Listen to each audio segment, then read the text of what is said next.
Yeah, how are you doing? How's your week going? Good. I'm doing really good. It's sunny. I got to go see a movie for the first time in like 2 years in the theater. So that's going to be my good news later. So I'll check in about it later. But I'm feeling pretty good after seeing a movie. I forget how much it's such a great experience being in the theater. That's fun. Awesome. Yeah, we've had a crazy week over here. On Tuesday, we closed on our house, and actually, while we were in the closing, we got a call with an offer for the new house, or for the existing house here. So, kind of bought and sold a house all in the same weekend or in the same week. So, very exciting. Gosh, I would say that it's probably all a whirlwind, but you'd probably want it that way, right? You just want to be done with it.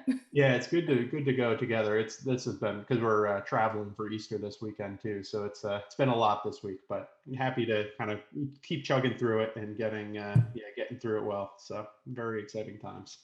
Yeah. Well, I'm super excited about our discussion today. I think we talked about Performance Max a lot. It's one of our top campaigns that we are using right now with clients, and we really just love getting the ins and outs and seeing all the changes that Google's constantly making with it. It's one of those products that is newer on their list of products that they offer for campaigns.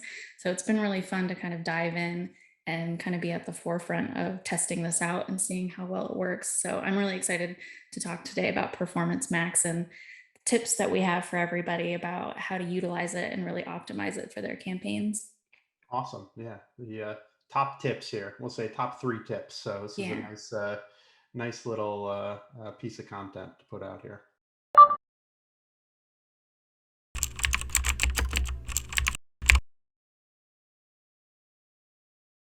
All right. Cool. Well, I will kick it off with our first tip as we've been getting into Performance Max, getting to know it. As you mentioned, very new. So we've been testing a lot of different things out and trying things. One of the first things that we've been having a lot of fun with and finding some success with is splitting up the product catalog into multiple groups. So one of the cool things about Performance Max for our world, and there's other uses of Performance Max as well, but in the e-commerce world, it's kind of the next step from smart shopping. And what's neat about it is you get to provide a lot more assets than you used to in smart shopping, a lot more images, a lot more headlines, descriptions. So one of the cool things that you can do is split up your products into various different themed groups, and then you can provide your assets that really match those products really well.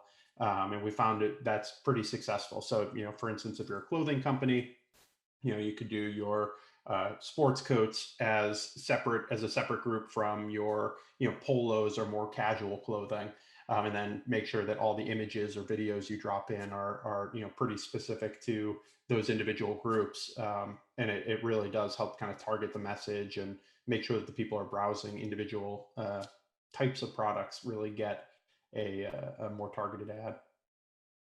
Yeah, I feel like that's just the perfect segue into what I would argue is a really nice feature about Performance Max is the ability to experiment with new assets. So being able to take video and photo, and then you have the text assets of the headlines and the descriptions as well that you get to test out. One of the things we mentioned before in our older video that kind of is a drawback is the fact that you're not really able to see the performance metrics you're used to seeing in other campaign types, where you can see the impressions and you can see the clicks and what asset is really driving the traffic. So I think that's kind of a drawback to Performance Max, but there are ways to kind of play with it and still get the most that you can from it, especially because they do offer a sort of performance metric on the side. But what we've seen a lot is once you change that, once you add a new asset, you change a text headline, you add a new photo, it kind of resets and then it gets back into the learning phase and it'll list all of their performance metrics as pending aside with each asset. So you have to wait until it comes back around and then it'll tell you whether it's best performing, low performing, or just good. So there are metrics there that you can kind of use to assess how well each asset is doing. It just is not immediate. And you kind of have to just wait. There's no like turnaround time that you can expect. Okay, next week I can check and I'll know I'll have some metrics there. So we've been checking pretty frequently when we update assets to see, okay, how's it performing now? But now you have to wait for Google to come and catch up. So it's a bit of a drawback. But the nice piece of it is that you really do get to experiment with video and photo and text all in one spot. You can keep your best performing assets in each group and then just cycle out the low performing assets. Definitely, yeah. And I will say, to Google's credit on this as well, while we have a lot less insight into some of the specific technical metrics, and we're now just with that, kind of one performance, is it low, good, or best? They are putting that out a lot sooner than it used to be. So, for instance, with the responsive search ads, they have a similar metric, but you wouldn't get it for a really long time. I think it was something like 5,000 impressions or something to that extent before you would start to get that. Whereas Performance Max, while we are waiting and it's kind of like an undefined time, typically, kind of anecdotally speaking, we're seeing it, on the week time frame as opposed to, a couple months in, that you might finally start getting some of these metrics around the performance. So probably not as granular as we'd like to have, but we're getting it a little bit sooner, so we can do some of that kind of switching in and out of assets. And Lindsey, one thing I want to throw to you, the kind of question we always get from everybody as you're switching in these assets, we always get, okay, well, what kind of assets do you need? If it's images, what kind of images? What do you want in there? If it's videos, what kind of videos? What length? The answer I always give, or it's probably not the most satisfying answer, but it depends on company and really experimenting with a lot of different things and seeing what works is best. But I'm hoping you can kind of give some insights around, some of the big categories and different types of things that you can switch in and out. So the answer that you give is one that I often give, and I find that people find it doesn't answer the question the way they want it. People really like us to tell them exactly what to do in terms of creative, but I think you have to keep in mind it really depends on your industry, it depends on your brand, and it depends on your audience. So there's a lot of different ways to approach each asset type. So when you look at the photo assets, for example, you can do graphics that you create in Canva or in Photoshop that, feature your product. But keep in mind, Google does have some limitations around phrasing and words on the images. So you really want to focus on your product, or you want to focus on the people experiencing your product. So you want happy faces using your products. You can use user generated content as long as you have the rights to do so. That's always really, really good. Creative to be sharing with everybody. So another asset group is video. And the way that Google uses video is it sources it from YouTube. So what you have to do is upload your videos onto YouTube, and then Google will pull from there in order to run that with your ads. So you can upload these videos and keep them unlisted if you want, to make sure that people aren't stumbling on them as they're looking at your channel or as they're just perusing through YouTube. But another thing that Google will do if you don't provide them video assets is they will just automatically generate them from the photos and the text and headlines that you provide. So this can be a plus if you are maybe strapped for time, strapped for cash, strapped for creative ideas, and you don't know what to do. That can be a plus that Google does that. But it can also be a bit of a bad thing because they put some really funky, jazzy music over your photos, kind of sliding around in your text and your headlines, and some like fun spotlight effects. But if that's not your brand, that can be really jarring to have representing you. So make sure that you have all the available assets that you can use so that your ads can just have the most maximum effect possible. So just some of those like tips and tricks to keep in mind as you're going through each asset group. And as always with text and headlines, you just want to be super relevant, super punchy. You want to catch their attention and draw them in and make sure that they're clicking. Definitely. Yeah, I would say with those automatically generated videos, that's another reason why it is great to kind of split these out into themed asset groups. Because a lot of times we'll see that where the automatically generated video will put together two assets that, by themselves are both great descriptors, but when you put them next to each other, it kind of loses the theme a little bit. So making sure that, if you're going to allow the automatically generated videos, you have your asset groups kind of grouped that any text or descriptions or images within a given asset group kind of work interchangeably with some of the other ones, so that as Google drops them all together into a video, it works that way. So the third and last tip that we wanted to drop in, or I wanted to drop in, was audience signals. So this is a really cool new thing that Performance Max, I believe, is the first time that Google has rolled this out with any of their campaign types. But what's neat is it's not pure targeting. It's not just saying, hey, only show this to people in this demographic, or to parents, or to people who visited my website before. What it's doing is saying, hey, this is just an initial audience signal, and I want you to reach out to those people, as well as an audience that kind of looks like them.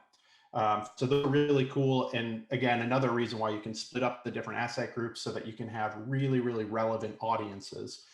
For instance, again, to take our clothing example, if you break out your menswear from your boys' clothing, well, on that boys' asset group, you can pick out an audience of parents specifically, because those are likely types of shoppers who are going to be looking at that type of clothing. So I think that's really valuable, and really something that it gives you just another level of, as much as Performance Max kind of abstracts away a lot of the control and does a lot of stuff in this black box fashion, it gives you just one more lever to pull, which is really neat to kind of help guide the model towards who are the people that are going to best fit these products and these assets that we've tied to them. Yeah, and I think, as you mentioned, it's also super user friendly. So if you don't feel comfortable diving into really granular aspects of audience targeting, I find the way that they have it set up is just really nice for people who are maybe on the beginner side of the spectrum to be able to jump in and actually do a bit of targeting, maybe whereas they wouldn't have before. So don't be afraid to jump in and start playing around with it, because it does help bring the most relevant audiences to your ads. Definitely, definitely. It's just kind of throwing more information into the model. We typically, with other types of campaigns, oftentimes I'm telling clients, no, no, no, don't target too much, because let's let the automation do its thing and run. And even though we know this is your ideal customer target, we don't want to target only down to them, because we don't want to miss some of those cheap clicks that might come from other audiences. But this is a little bit different, where you can really just throw all that info in and let Google parse it and figure it out. So really, really cool thing to use there. Perfect. So that's our three main tips. Split up your products into individual asset groups with good themed assets that match those products. Experiment, try a lot of different new assets, a lot of different asset types, sizes, shapes, different types of content in your assets, both in video, images, and headlines and descriptions. And then finally, think through your audience signals and really utilize that tool to help Google to really find the best audience for these individual groupings and individual asset groupings. So those are our three big tips. But wait, there's more. I We have have one more. bonus tip today. Always make sure to keep that final URL expansion on. So it's one little setting in there. And a lot of times with some of Google's automated things, you say, let's not give it that extra little, you know, breadth of automation. But this final URL expansion, basically what it's saying is, hey, you can drive people not only to the one homepage that I'm telling you, this is the URL, but also feel free to crawl the site and drive people to other relevant pages. So we find it's very similar to DSAs. So in this way, you're almost running DSAs inside your Performance Max campaign, saying that, hey, if somebody is searching, that's dynamic search ads. But yeah, if somebody's searching for this particular thing, which really fits the, uh, let's stick with the same example, boys wear collection, it will, put in a search ad that directs them to that page, and also has really good targeted headline that matches both the content in the collection as well as the actual search term the person went with. So that can be a really, really powerful tool. These dynamic search ads have always been really powerful, or have been as long as they've been around more recently. So make sure that you keep that final URL expansion turned on as you're setting up your Performance Max campaign. Wow. Okay. That's a really great bonus tip. So four for the price of three. I think we lucked out. Exactly. Come for the tips, stay for the bonus. Yeah. Awesome. Well, maybe we can transition now into our what's good. What's going on that's good. Perfect. Awesome. I'll take first. So something we've really been enjoying in our household has been the Winning Time series on HBO. So this is a kind of it's not a documentary, it's a fictionalized thing, but it's all about when Jerry Buss bought the Lakers and brought in Magic Johnson. And it's just a really interesting time period. I'm not a giant follower of NBA. I'm kind of a very casual fan. So really cool. It's very well done. A lot of fun personalities.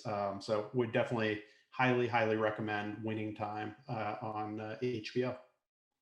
Awesome. I have to say, Brian and I have been watching that as well because Brian is a huge sports fan, and NBA being one of his many loves. Yeah. So he's been really enjoying it. And I am not a sports fan. So I have to say, for all of you who aren't sports fan, it is still very interesting and very fun to watch, and lots of good acting and writing. Definitely. I'll put the big disclaimer, definitely not for the kids. So Yes, good nice, point. nice adult show. Put them to bed first and then watch. Good call. Well, I have a similar media recommendation. Like I mentioned, we had not gone to the theater in a couple of years, actually inside the theater. And so for Brian's birthday yesterday, we went and saw Everything Everywhere All at Once. And I have heard nothing but good things. So we were really excited to see it. And I have to say, it lived up to the hype. It is an incredible movie. And I definitely cried a little bit and I laughed a little bit and was shocked. So it brings the gamut of the emotions. And it was just really awesome to get to come back to a theater and have that be the movie that you come back to. It was really fun to watch.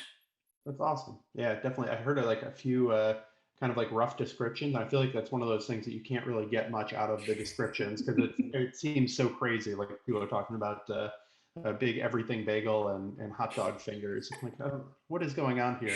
And yes, Exactly. my favorite Exactly. movie.